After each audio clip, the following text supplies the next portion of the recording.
Tonight, can your diet defeat ageing? Every 3 minutes, somebody in the UK will be diagnosed with dementia, so it really is important that we think about our lifestyles, our diet, and do everything we can to reduce that risk. What should we all be eating? So to keep our minds feeling fresh, we want to be adding lots of plant chemicals that you want to be having an array of every single day. How hard is it to keep hydrated? My initial thoughts are, heck, that's a lot of water. And could foods like these really be a fast track to keeping your body younger for longer? But to get your collagen intake and to get enough collagen, how many of these do you have to eat? Probably 3 chicken feet a day. Good evening and welcome to the Tonight programme. As a nation, we're living longer than ever before, but the years we're adding to our lives aren't always spent in good health. So, as we enter a brand new year, what should we be eating to keep ourselves looking and feeling as good as possible for as long as possible? Hayley Hassel has been finding out.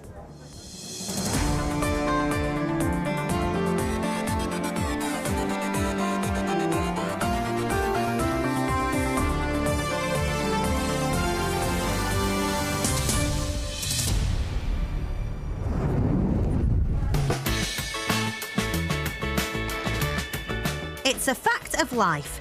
As much as we might not want to, we all have to get older. But how much do we really know about it? Because if we are what we eat, then what part does food play in the ageing process?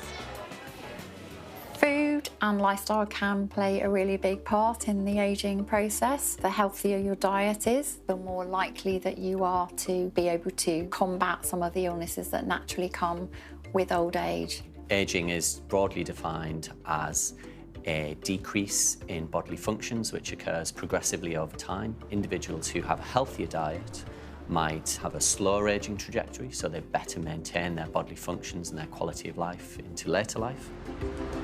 Do I feel 80? No, I think I probably feel in my 40s. My diet's probably better than it was when I was younger. I have more time to think about it. I am doing things to make sure that I can prolong how good I look. I want to extend that. Well, I try to balance it, you know, plenty of fruit, plenty of vegetables, a little bit of everything, variety. But you've got to feel good in life as well, haven't you? So, if our diet can help the ageing process, what exactly should we be eating? I've come to meet dietitian Nicola Ludlam-Rain. She's an advocate of the MIND diet, and I've come to find out more about it. So Nicola, a MIND diet. What is that? Yeah, so MIND stands for Mediterranean Intervention for Neurodegenerative Delay. So basically, to say. It is a tongue twister. So it's about protecting the mind and the body, because as we age, things do decline. So to keep our minds feeling fresh, we want to be adding lots of plant chemicals that you want to be having an array of every single day and all throughout the week. If I'm wanting to eat well for anti-ageing purposes, what sort of food should I be eating then? So I would say 3 things. The first thing, make sure you eat lots of plants for the antioxidants that they provide, so lots of different colours, ideally 5 a day. Secondly, make sure that you eat enough protein, so ideally lean proteins such as chicken, we've got tofu, lentils, as well as oily fish, and then healthy fats, so things like nuts, seeds, olive oil. Don't be scared of fats, but don't use too much of it in the diet. A top tip is to not just focus on fresh, but to go for frozen as well, because frozen is often cheaper. And so frozen fruit, dried fruit, tinned vegetables, are they as good for you as the fresh stuff? Yes. The key is just don't overcook it, because then you'll be boiling away all of the lovely vitamins. What sort of things should we be avoiding? I wouldn't say avoid, but eat less of things like red and processed meat, foods that are high in fat, salt and sugar, so like your crisps, biscuits, processed foods. So they can feature, but not as much as these types of foods. Adults in the UK are advised to eat around 50 grams of protein per day. But experts say when we're over the age of 65, we should be increasing this amount to around 80 grams per day. Protein makes up almost everything in the body. So whether that be muscle, whether that be bone, whether that be connective tissue. And what we think is that with ageing, there's an increased requirement of this dietary protein. But which foods should we be getting it from? Meat is high quality protein. Proteins are made up of little amino acids. We refer to them as like little blocks of Lego. And animal protein, or meat, contains all of those amino acids. And a lot of plant-based proteins are actually missing some of these. So what that means is they're inferior, at least on a relative per gram basis, compared with a lot of animal-based proteins. If you are following a plant-based diet, we would certainly recommend that you'd need to increase your protein intake to overcome some of those challenges. A recent study suggested that eating a plant-based diet for 8 weeks can improve your heart health. So does the answer to defeating old age lie with becoming vegetarian or even vegan? When 58-year-old Deborah adopted a meat-free diet, she was careful to make sure she was still getting a good range of nutrients. My husband and I had gone vegetarian back in 1992. About 8 years ago, the natural progression was to become plant-based. I really looked into nutrition at the time, so we take daily supplements and have been for years. But after many years of good health, in 2019, she had an accident at home. We all heard a crack, and everybody thought I'd hit my head on the hearth of the fireplace. But I knew straight away it was my wrist. It was only a small fall, but her wrist was badly broken. During treatment to fix it, the Fracture Liaison Service at the hospital decided to investigate further. They contacted me because I was menopausal and I'd broken my wrist, which are classic symptoms possibly of osteoporosis. Osteoporosis is a condition that affects people when their bones lose density, and that makes them more liable to break. Half of women over the age of 50 will suffer broken bones because of osteoporosis. It does affect women more than men, and that's because of changes that occur during the menopause to hormone levels like estrogen. They found osteoporosis in my spine. It was a bit of a blow, actually, because I thought I'm not old enough. That's old people. I felt like I could break other bones now. Deborah underwent a series of injections to help make her bones stronger, added balancing exercises into her routine, and also increased her intake of meat-free proteins like lentils and tofu. After 4 years of injections, the osteoporosis in my spine had halved. Improving my diet and lifestyle certainly contributed. I'm just going to keep doing what I'm doing for as long as possible. People who are considering a vegan diet should have in their minds that they could have issues with osteoporosis a bit later, but there are things they can do to stop that from happening. Weight-bearing exercise to keep bones strong is one thing. Looking for vitamin D supplements, taking them regularly, particularly during the cold winter months, is very important. And also getting enough calcium is important as well. And the combination of all those things can make sure that as our bone health peaks around the age of 40, it's as high as possible. So something to bear in mind if you're purely plant-based. But whilst it's all very well to recommend a balanced and varied diet, are there any quick ways to give yourself a nutritional boost? There's something I've heard a lot about recently, and I'm intrigued, because it's meant to be so good for you. But I have to admit, it's a little unappetising looking, and definitely not one for vegans and vegetarians, I'm afraid.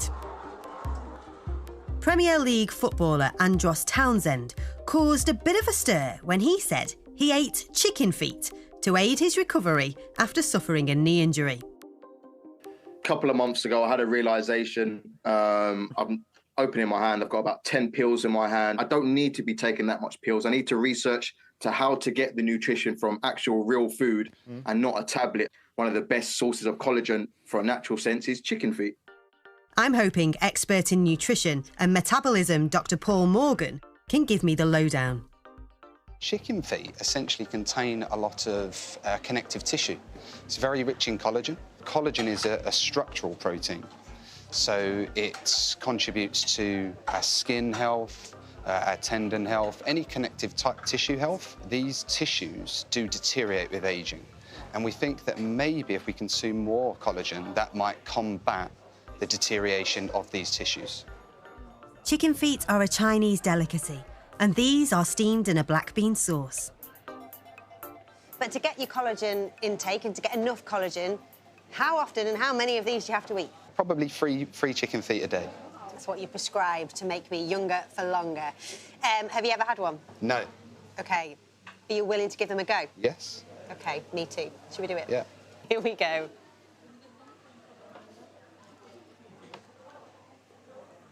It tastes nice. Yeah? It's just the whole toe bit I'm not so sure about. But then, I'm going to be younger, I'm going to be younger, I'm going to be younger. Very chewy. Very chewy. Yeah, tastes good. But what will diners in this Manchester restaurant make of them? Sorry to bother you.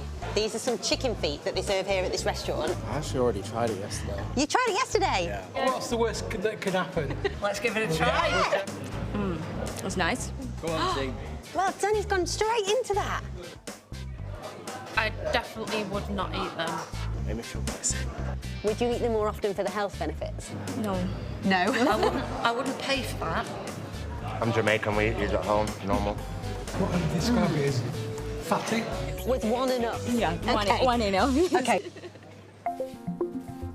So we know what we should be eating. But if we don't eat the right foods as we age, it seems there could be serious consequences. Increasingly, we are told about the links between our diet and health conditions such as cancer and dementia. Every 3 minutes, somebody in the UK will be diagnosed with dementia, so it really is important that we think about our lifestyles, our diet, and do everything we can to reduce that risk. Research from last year across England, Scotland and Wales suggested a link between the Mediterranean diet and a reduced risk of dementia. Although results have varied as to how much cognitive health might be impacted by diet alone, and more research is required. The large research cohort study that had about 60,000 people in it, although they demonstrated that Mediterranean diet did reduce the risk of people developing dementia by about 23%, so it's quite significant. But if those people didn't exercise, smoked heavily and drank excessive alcohol, the chances are that the Mediterranean diet wouldn't actually then reduce their risk as much. Diet's very important. It's one of the key things that we can do ourselves to try and encourage our bodies to age well, alongside things like being physically active, maintaining social connectivity. One group of people who like to keep active are a canoeing club called the Paddlers from Stoke-on-Trent. They meet once a week and spend around an hour on the water, when it's not frozen over, of course. We've got no hope. No hope. No hope at all. With an age range of between 55 and 85, they are clearly committed to staying fit as they get older. But there's one area where they might be lacking: hydration. I don't drink alcohol much, but I drink coffee. I drink water when I take my tablets. I drink water if I've got a meal. I went for a well-being check, and the one thing that I was told at the very end of all this, well, you're fine, but you do not drink enough water. Staying hydrated as we age is really important. It keeps our internal organs and skin functioning properly and can even help prevent or delay chronic disease. It's really important to stay hydrated. The body's made up of about 70% water, and we know that staying hydrated is important for a number of different aspects of health right across the lifespan, from younger to older age. NHS guidelines recommend we should be aiming to drink between 6 and 8 glasses of fluid a day, which equates to around 2 litres. Water, low-fat milk and sugar-free drinks, including tea and coffee, all count. But 3 of the rowers, Trish, Phil and Nick, are going to see if they can up their hydration game and drink the recommended amount in water for 2 weeks. My initial thoughts are, heck, that's a lot of water, but I'm keen. Every couple of hours. Every couple of hours, yeah. Drinking water. Yeah. I'm going to have a go. I'm up for the challenge. I'm interested. I can't say I'm looking forward to it. We'll find out how they got on later in the programme. One of the problems we can face as we get older is knowing we should eat nutritious food cooked from scratch, but not having the know-how or losing our confidence in the kitchen. That's something this cooking group in Barnet in East London is looking to change. Run by charity Age UK, at Kitchen Confidence, people aged 55 and over meet up once a week to improve their cooking skills. We just get another couple of trays and make some room. Lisa Violino is leading today's session, and the emphasis is on healthy, home-cooked food. We don't deep fry anything, for instance. We'll either reduce the sugar or use low sugar versions of desserts because some of our participants have got diabetes and things like that. And actually just introducing them to maybe ingredients they're not used to cooking with. They'll come in and show us pictures that they've made it again at home. So that's maybe an indication that they're enjoying it and they're confident enough to go and cook it again, which is always nice to see. Oh, look at that. On the menu today is salmon en croûte and a vegetarian stew. So what have you done so far? This looks delicious. Yeah, we What is made it? that with cream cheese and chive. I'm rolling up my sleeves to help out and find out what people get out of the sessions. It's only my second week. It's only your second week? Yes. So how are you finding it? Yeah, that's why I'm finding it quite interesting. And so why did you decide to come then? Well, I've just retired and have been told I've got to learn to cook. You've been told. So I'm just following So you've been orders. sent here? Yeah. So you've got in here butternut squash. Garlic. Garlic. I can smell it. Tomatoes, red onions. Yeah, Lentils. I'd never know what to cook with lentils. So this is great. But it's not just about learning new recipes. Part of ageing well is to keep socialising. So it's clear that that's an added bonus. There is a social aspect to it, which is quite enjoyable. We're all friends. I'm a widow. I've been a widow for a long time. And I thought it'd be good for me mentally, you know. It's all part of getting out of the house. And I think if a lot of people did that, there'd be a much healthier person. As the Kitchen Confidence group with their salmon en croûte know, omega-3 found in fish is something we are told to include in our diets, especially as we get older. So why is it so important? Professor Philip Calder has spent 20 years studying these fatty acids. It turns out omega-3 is a type of fat that's good for us. We get some omega-3s from plants, but the really important ones we get from fish.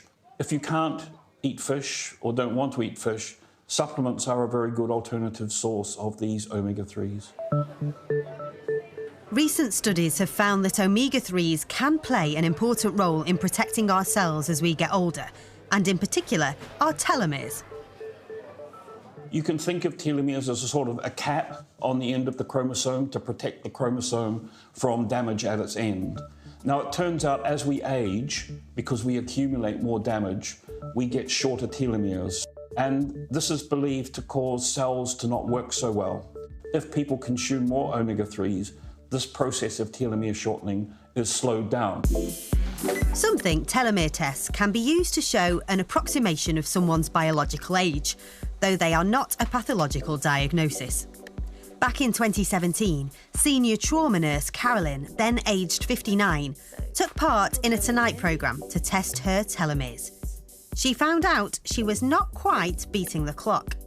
So what it's showing is that your actual age is 59 and a half. Yes. And biologically, you're 60. Oh. How do you feel? Actually, quite disappointed, because I was hoping that I would be younger. 6 years on, and Carolyn has made a big effort to alter her lifestyle, with an improved diet a key change for her. Since the last test now, I have retired. I've fully retired. So I'm embracing my gardening, my allotment, the children and grandchildren. My diet has improved a great deal. We eat really healthy. We grow all our own veg. The protein we have is good, chicken, fish, that sort of thing. We steer away from salt and we steer away from processed food. So along with less stress from her job and more exercise, has this change of diet helped? Well, she's back to have another test done to see how those telomeres are looking. Telomere tests have moved on since 2017, so rather than a blood test, the doctor is taking a mouth swab instead. are you today? A few weeks later, Carolyn meets Dr. Ash to receive her results. The results don't show what you might, were hoping for. It looks like the biological age is 3 years more than your actual age. That's disappointing for me. Yes. I mean, it's not drastic. Yes. What I wanted to give you some context in is how you compare to the average 66-year-old in the country. And I would say that you're above average. Oh. And I'm not surprised. I mean, you eat from the land, it's fresh, it's whole food. It will have micronutrients in it that are feeding you. To improve the result moving forward, Dr. Ash recommends Carolyn increase her vitamin D intake and adds turmeric and cumin to her diet. It was a disappointment, but having chatted through all of the things that I could do now, I'm actually looking forward to now trying these and starting that reversing process.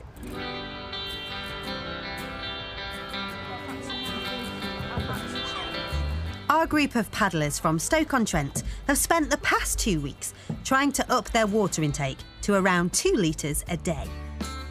I don't think I'm doing too badly. This is a hell of a lot of water. Have they managed it? And how are they feeling? The challenge was fairly okay, and it is something that I will continue with, but I think I'm going to have to tone it down a little bit, get down to about 1.5 litres, something like that. It was very difficult to drink 2 litres of water a day. In fact, I didn't do it. It was just too much. The fact is that I don't really like drinking a lot of water. I'll have a glass, but I won't think I want another glass of water. I just like tea and I like coffee. Though the water bottles might not be replacing their flasks anytime soon, all three have said they will look to bring in some changes to their drinking habits in the future. I will definitely drink more water, but I won't have it in that container. It'll be in a glass. I think I will try and drink more water. Maybe from lunch onwards, I will substitute teas for hot waters some of the time.